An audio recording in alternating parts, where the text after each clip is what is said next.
মেঘলা তো বিপদে পড়ছে।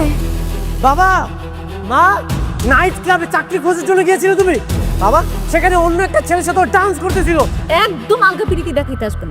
আমার যত বিপদ আসুক, আমি যদি মইরাও যাই না, তাও জীবনে অনেকের ফোন দিবি না। ওরে বাপ রে বাপ, এটা দেখি পুরান কাহিনী। হ্যাঁ, তোমার বন্ধু রাতুল, সে অলরেডি জেনে গিয়েছে তুমি বৃষ্টি ম্যাডামকে বিয়ে করেছো। আমার স্বপ্ন কি জানেন? রাস্তার ফকিরকে আর একবার রাস্তায় নামানো। রাতুল? কোন রাতুল? হ্যাঁ বন্ধু অনিক, তোমার বউ, মানে ম্যাডাম তো রাতুলের সাথে দেখা করতে এসছে। কে? সত্যিটা আর কতদিন লুকা রাখবি? একটা কথা মাথায় রাখিস, সত্যি কখনো ধামা চাপা থাকে না। আমার মেয়ের কষ্ট কিন্তু আমি একদম সহ্য করতে পারি না। স্যার, কি লাগবে বলেন। হ্যাঁ, একটা মেনু কার্ড দাও। তোমরা দুজন এমন ভাবে কথা বলছো, মনে হচ্ছে তোমরা খুব ভালো করে একে অপরকে চিনো। ও আমাদের অফিসে কাজ করতো। তুমি বাবা কার কাছে এসেছো? আমি আপনাদেরকে একটা গুরুত্বপূর্ণ নিউজ দিতে এসেছি। আপনারা চাইলে আমার সাথে বস্তিতে যেতে পারেন। আমি ওর শ্বশুর শাশুড়ি এবং ওর প্রথম স্ত্রীর সাথেও আপনাদের দেখা করে দিতে পারি। অনেক, ও যা বলছে তা কি সত্য? তুমি বৃষ্টিকে বিয়ে করার আগে আরেকটা বিয়ে করেছিলে? বাবা, আমার সন্দেহ হচ্ছিল, কিন্তু এখন রাতুলের কথা শুনে সব পরিষ্কার হয়ে গেছে। একটু আগে যাকে কাজের মেয়ে হিসেবে পরিচয় দিয়েছিলে, আসলে সে তোমার স্ত্রী। তুই কি সব জানতি? না বাবা, কিন্তু আমি ওর প্রথম স্ত্রীকে চিনি। আজকেও তার সঙ্গে আমার দেখা হয়েছে। ছি, ছি, ছি, ছি, ছি। এত বড় প্রতারণা! অনেক, তুমি এটা কিভাবে পারলা? আঙ্কেল, ও শুধু আপনাদেরকেই ঠকায়নি, ও তার প্রথম স্ত্রী আর তার পরিবারকেও ঠকিয়েছে। ও সবাইকে না জানিয়ে বিয়ে করেছে, আর এখন সম্পত্তির লোভে বৃষ্টিকে বিয়ে করেছে। ও একটা স্বার্থপর। অনেক, আমি ভাবতেই পারছি না তুমি এত নিকৃষ্ট। সরি। What sorry? সম্পত্তির লোভে আমার সহজ সরল মেয়েটাকে বিয়ে করে এখন তুমি সরি বলছো? তোমার একটা সরি দিয়ে দুইটা মানুষের জীবন নষ্ট করে তুমি পাপ ঢাকতে চাও?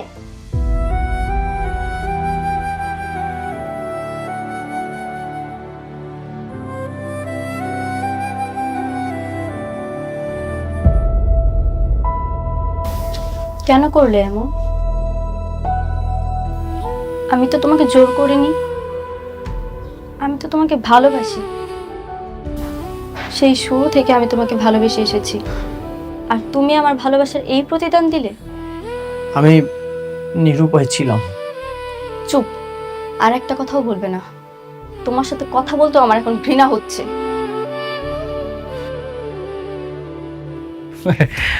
দেখুন আঙ্কেল, আমি আসলে চাইনি এরকম একটা ইনফরমেশন দিয়ে আপনাদেরকে একটা বিব্রতকর পরিস্থিতির মধ্যে ফেলি, কিন্তু বৃষ্টিকে তো আমি সেই শুরু থেকেই আমার নিজের ছোট বোনের মতো দেখতাম। তাই ভাবলাম যে এই ইনফরমেশনটা দিয়ে একটা বেঈমান প্রতারকের হাত থেকে আমার বোনটাকে আমি বাঁচাই। এখন দেখুন, আমি তো সবকিছু প্রমাণ দিয়েই দিলাম, বাকি সিদ্ধান্তটা আপনাদের উপরে। এখন আমি আসি। বন্ধু, তোরা বলছিলাম না তোরা আবার রাস্তার ফকির বানাবো? সেই ফকিরের পথটা কিন্তু আবার চিনাই দিয়ে গেল। আবার থালা হাতে ভিক্ষা করবি, আর যদি টাকার প্রয়োজন হয় আবার আমার কাছে আসবি, এসে আবার আমার পায়ে বলবি। আচ্ছা ঠিক আছে, তাহলে আমি আসি।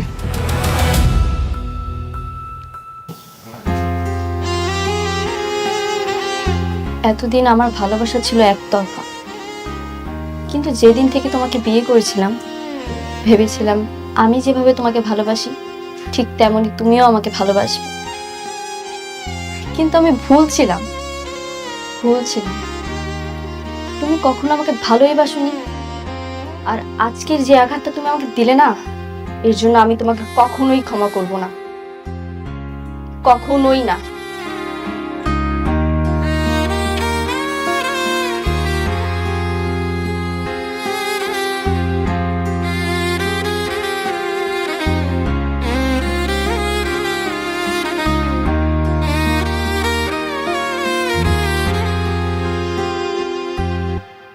আমি তোমাকে অনেক বিশ্বাস করতাম। আমার মেয়ে তোমাকে অনেক ভালোবাসতো। এটা তুমি কি করলা?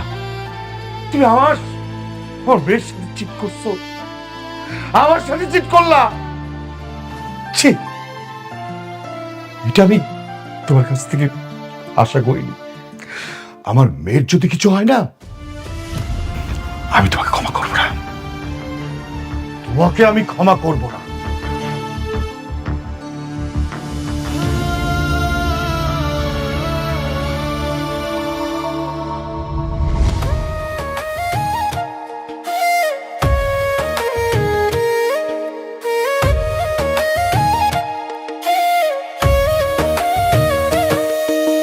ভাগ্যগুণে পাইলাম তোমায়, ভাগ্যে তো আর রইলা না। দুঃখে আমার বুক ভেসে যায়, সুখের দেখা হইল না। তবু আমি তোমার আশায় কাঁদি দিবারাত সুখে থেকো, ভালো থেকো গরি ঘরে রাজপুত্রে। সুখে থেকো, ভালো থেকো গরি ঘরে রাজপুত্রে। আব্বা জানো, আজকে না অনেক আমার দোকানে আইছিল ওর নতুন বউ লইয়া। কেন তোর দোকান আসছে কেন? কেন আইসে বুঝো না? ঘুরতে আইসে বউয়ের সাথে।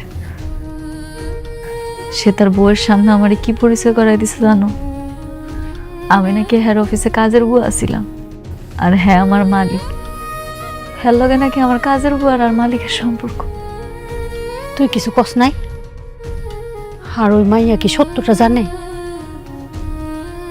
জানে না মা, আমি কিছু কই নাই। অনেকে আমার লগে যা করছে সেটার বিচার স্বয়ং আল্লাহ করব। আল্লাহ তোরে কেন যে বারবার পরীক্ষায় ফেলায় এটাই বুঝি না। নিক, আল্লাহ মালিক, আল্লাহই তো পরীক্ষা নেব না আব্বা। আমি পরীক্ষা দিতে প্রস্তুত আছি। মারে আল্লাহ তোর কপালে কি রাখছে? আব্বা তুমি আমরা ভাঙ্গা পড়ো না, আমরা কান্দ না, ধৈর্য রাখো। দেখো আল্লাহ ঠিকই আমার একটা না একটা ব্যবস্থা করবো। পারি না রে মা, পারি না।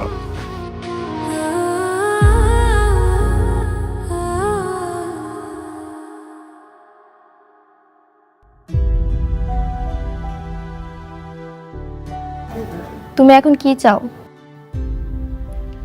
কোন বিষয়? তুমি কি আমাকে ডিভোর্স দিয়ে মেঘলার কাছে চলে যাবে, নাকি আমার সঙ্গেই থাকবে? আমি জানি না, আমার না সত্যি ভাগ্যটা খারাপ। কি করব না করব কিছুই বুঝতে পারছি না।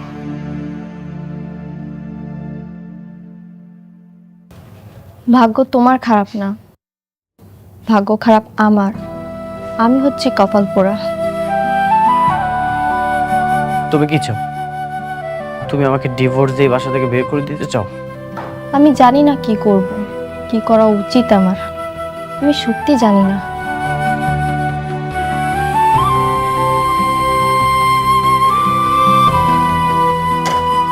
শোনো চাচা, যা খেয়েছি লেখা রাও, পরে দিয়ে যাও। বাবা শোনো, বাবা বাকি অনেক পড়ে গেছে। হ্যাঁ হ্যাঁ, এইভাবে তো বাকি দেওয়া যাবে না। আমরা গরিব মানুষ, আমিও অসুস্থ মানুষ, আমার মায়াটা কষ্ট করে সংসার চালাইতেছে। এইভাবে বাকি নিও না বাবা। বুঝলাম না চাচা, এত পক পক করতেছো কেন? আর তোমার কাছে বাকি খায় কেডা? কেন বাবা বাকি কথা কয়ে গেলা তুমি? আরে চাচা, এনে যে দোকানদারি করতেছো চান্দা দিবা না? বস্তি তোমার 1 বছর লেগে দিছে 1 লাখ টাকার জন্য। এখানে যে ব্যবসা করতেছো এটা চান্দা কে দিবে? এই জন্য খাইয়া দেওয়া যাইতাছি, মাস শেষে হিসাব করবো কত টাকা ভাই, পরে দিয়ে দিবা, সমস্যা কি? লেখা রাখো, গেলাম গা। কি কো বাবা? হ্যাঁ, সরকারি জায়গায় দোকানদারি করতেছি, তোমার আমি চান্দা দেবো কি জন্য? আমার চান্দা দিবা কি লেখা মানে? এটা জায়গা সরকারি হইতে পারে, কিন্তু এটা আমার দখলে আছে। আমি যা বলবো তাই হবে। তোমার বলছি লেখা রাখো, লেখা রাখো, মাস শেষে হিসাব করবো, কয় টাকা পাই তারপর দিয়ে দিবা। না বাবা, খারাও।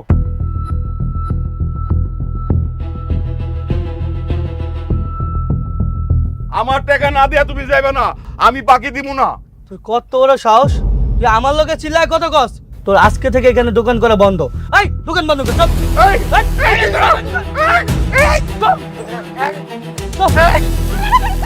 ছাড় কইতাছে, ছাড় তুই। তোর এত বড় সাহস আমার আব্বারে মারতেছস? তোর আব্বারে মারবো না কি করবো? তোর আব্বা আমার কাছে টাকা চাইলো কেন? টাকা চাইবো না তো কি করব? আরে হারামজাদা, কি করব? তুই দিনের পর দিন বাকি খাবি আর আমার আব্বার টাকা চাইলে দোষ। কি বাকি? তোর আব্বার দোকানে বাকি খেতেছি কাটা? আমি এখানে চান্দা নিতে এসেছি, ঠিক আছে? তোর বাপের ছেড়ে দিলাম। তোর গলা যেহেতু এত জোর, আমিও দেখতে চাই তুই কত চিল্লাইতে পারিস। চল আজকে চিল্লাম।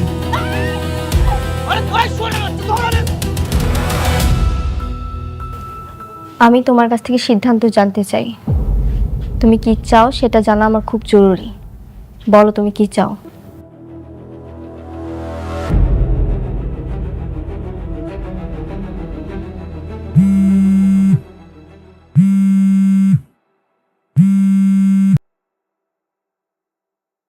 হ্যালো, হ্যালো অনিক ভাই,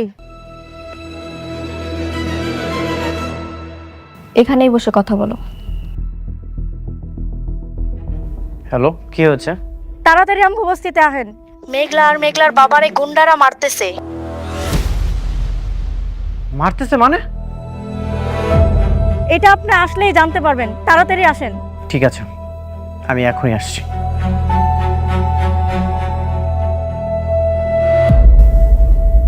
আমাকে যেতে হবে।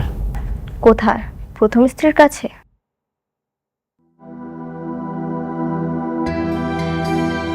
অনেক দাঁড়াও।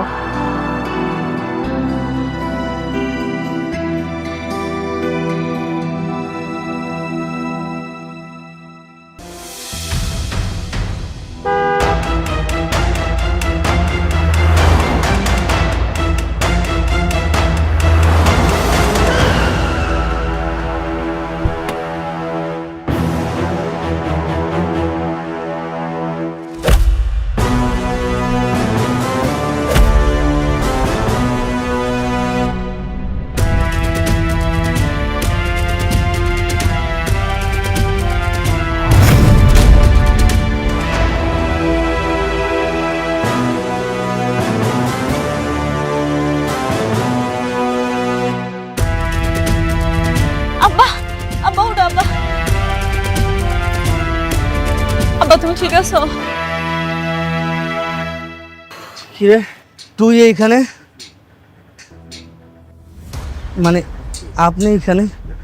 ওদিনকেও তো আপনার কাছে চান্দা ছিলাম 1 লাখ টাকা, ওটা দেওয়ার জন্য কতদিন সময় ছিলেন? আর আজকে হঠাৎ করে এরকম বডিগার্ড গাড়ি কেমনি কি বুঝলাম না তো। এগুলো কি সত্যি? সেদিন ভদ্রতা দেখিয়েছিলাম, এই জন্যই তোকে চাঁদা দিয়েছিলাম। নেক্সট টাইম যদি এই দোকানের আশেপাশে তোকে আমি দেখি, ঠিকমতো হাসপাতালেও যেতে পারবে না। আর একটা কথা শুনে রাখ,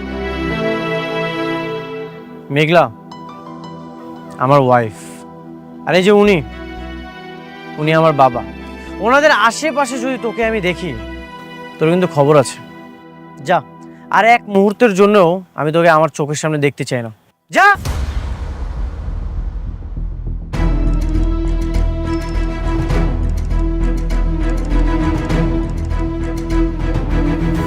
কি করুণা করলেন? আপনার করুণা না আমাকে দরকার নাই। আপনি যদি ভাইবা থাকেন, আপনি উপকার কইরা আমাকে খুব খুশি করে ফেলাইছেন, সেটা আপনার ভুল ধারণা। হ্যাঁ ভুল, সত্যি সবকিছু ভুল। তোমাদের বিপদে আপদে সাহায্য করাটাও না ভুল। তোমার বাবা অসুস্থ ছিল, তার অপারেশনের জন্য এতগুলো টাকা দরকার ছিল, কই কেউ তো 1 টাকা দিয়েও হেল্প করেনি, 5 টাকাও পর্যন্ত দেয়নি। সব মিলিয়ে 5 লক্ষ টাকা দরকার ছিল। এতগুলো টাকা কোথায় পেতাম? সেই টাকার জন্য তো আমি বিয়েটা করলাম, তোমাদের জন্য এত কিছু করলাম, আর সেই তোমরাই আমাকে ভুল বুঝতেছো। একটা বড় আমাকে বোঝার চেষ্টাও করলে না।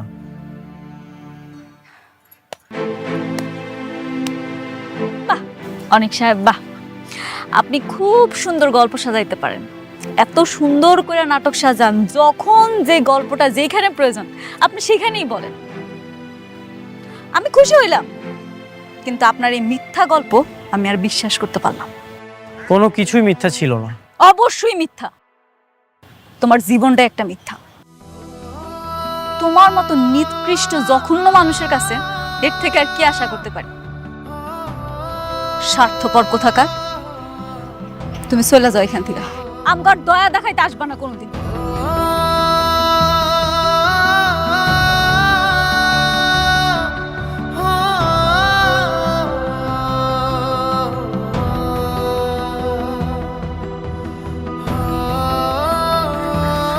আব্বা, তুমি ঠিক আছো?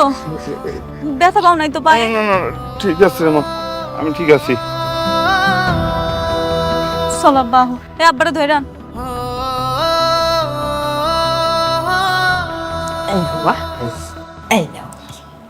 মাংসটা দাও রে ভালো করে। ও আর নেবো না, এই ধর তুমি নাও, নেবে তুমি। তবে বাবাজি, তুমি করছো একটা কাজের কাজ। এখন থেকে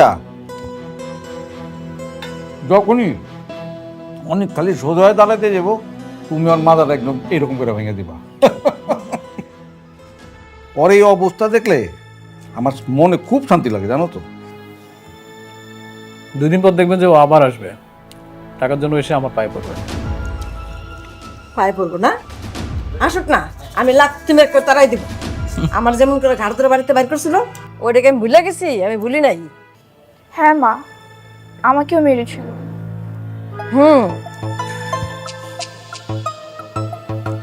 আবারও সবকিছুর প্রতিশোধ নেব।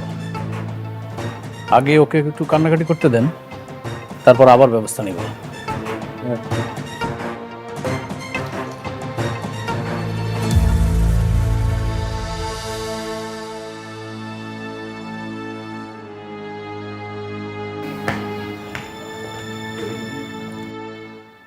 কি ব্যাপার, দেখে মনে হচ্ছে তুমি খুব টেনশনে আছো। কিছু হয়েছে? এতক্ষণে ছাড়লো তোমার স্ত্রী? আমি তো একটা কাজে গিয়েছিলাম। কাজটা যে কি সেটা আমি খুব ভালো করেই জানি। তুমি তোমার প্রথম স্ত্রীর কাছে গিয়েছিলে। দেখো অনিক, তোমাকে এই মুহূর্তে একটা সিদ্ধান্ত নিতে হবে। কি সিদ্ধান্ত? এভাবে তো তুমি 2 নৌকায় পা দিয়ে চলতে পারবে না, আর আমি কোনো সতীনের সংসারও করব না। এই দুজনের মধ্যে তোমাকে যে কোনো একজনকে বেছে নিতে হবে। মানে? ও মানে বুঝতে পারছো না? আমি ক্লিয়ার করে বলে দিচ্ছি। তুমি কাকে চাও, আমাকে না মেঘলাকে? তোমার কাছে আমার ঠাঁই আছে মানেই আমার অভাব বলতে কিছুই নেই। তোমার কি মনে হয় আমি এখনো অতীত নিয়ে পড়ে আছি? আমি তোমাকেই ভালোবাসি, তোমার সাথেই থাকতে চাই। তাহলে তাকে ডিভোর্স দিয়ে দাও। ঠিক আছে, তুমি একদমই চিন্তা করো না, আমি ডিভোর্স দিয়ে দিব।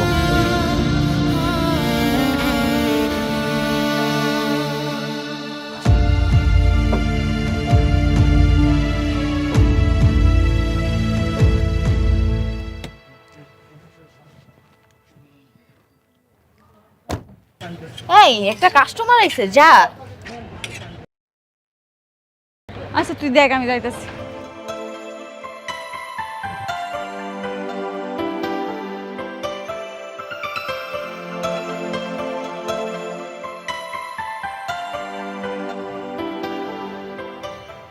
Sir, madam.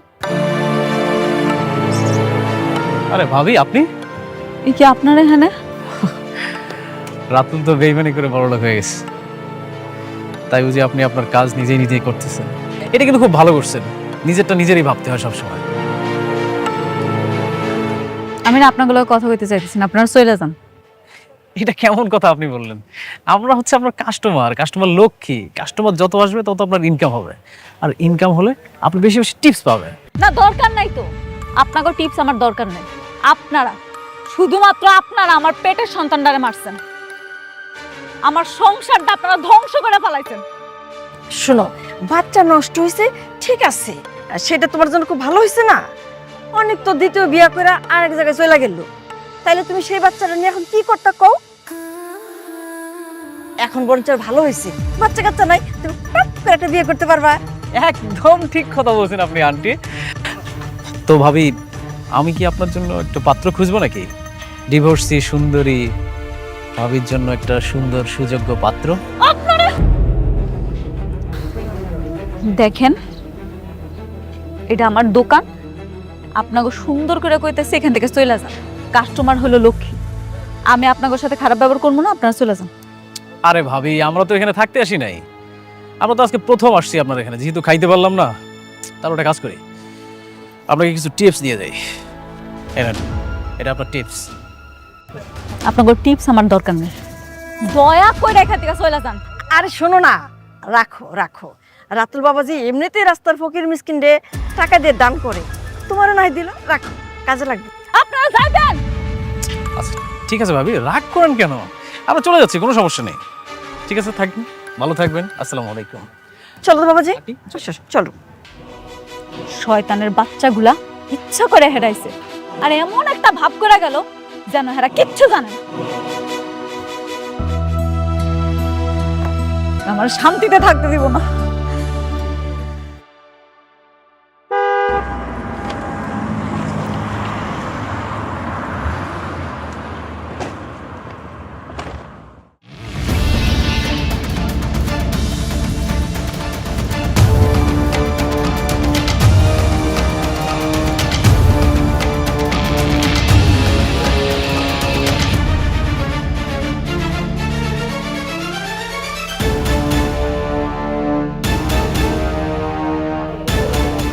Good afternoon madam. আরে স্যার, আসসালামু আলাইকুম। বসেন বসেন স্যার, কি খাবেন কোন? না না ম্যাডাম, আপনি বসুন প্লিজ। ঠিক আছে স্যার, না না আমি বসবো না, আপনি বসেন। আচ্ছা ঠিক আছে। বলেন স্যার কি খাবেন? না ম্যাডাম, দাঁড়িয়ে কথা বল। এই আমাকে কেন, ম্যাডামকে ধরো। উনি কেন আমার উপর ছাতা ধরবো? কারা আপনারা? আপনি হচ্ছেন আমাদের ম্যাডাম, এই জন্য আপনার উপর ছাতা ধরা হয়েছে। আপনার সাথে একটা জরুরি কথা ছিল। জি স্যার বলেন, কি কথা বলতে চান? আমরা অত্যন্ত দুঃখের সাথে জানাচ্ছি যে আজকে 6 মাস আগে আপনার বাবা মারা গেছেন। আপনার বাবা মারা যাওয়ার সময় তার 50,000 কোটি টাকার সম্পত্তি আপনার নামে উইল করে গেছেন। আপনি এখন সেই সম্পত্তির একমাত্র ওয়ারিশ। কি বলতেছেন স্যার এগুলো আপনি? আপনার নিশ্চয়ই কোথাও ভুল হয়েছে। আমার আব্বা আম্মা মারা যায় নাই, আমার আব্বা আম্মা আমার লগেই থাকে, আমরা সবাই এক লগে বস্তিতে থাকি। আমগো 50,000 কোটি টাকা তো দূরের কথা, 50,000 টাকাই নাই। ম্যাডাম, আপনি যেটা বলছেন সেটাও সত্যি। আপনি ছোটবেলায় হারিয়ে গিয়েছিলেন। আপনার বাবা আপনাকে অনেক খুঁজেছেন, মৃত্যুর আগে তিনি বারবার আপনার কথা বলেছেন, কিন্তু কোথাও আপনাকে খুঁজে পাইনি। আমরাও আপনাকে খুঁজেছি, তারপর আপনাকে এই তো আমরা খুঁজে পেলাম অনেক চেষ্টার পরে।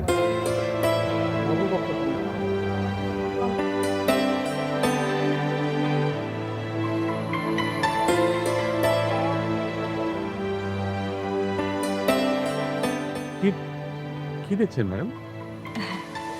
স্যার আপনি আমার লাগে মজা করতেছেন না? আমি কিন্তু ঠিকই বুঝছি।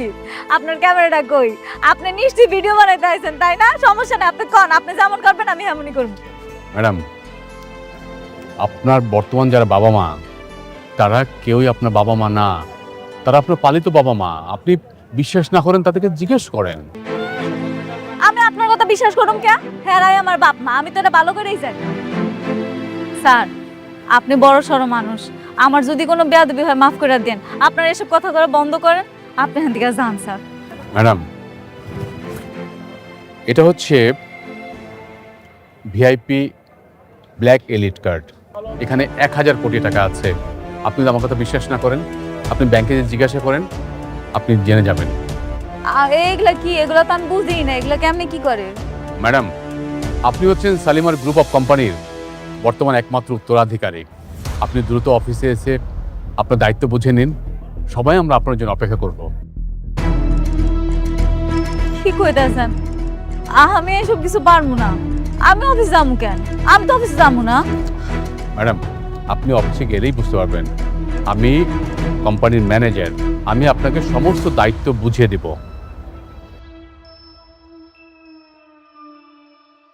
দিন, কার্ডটা রাখেন।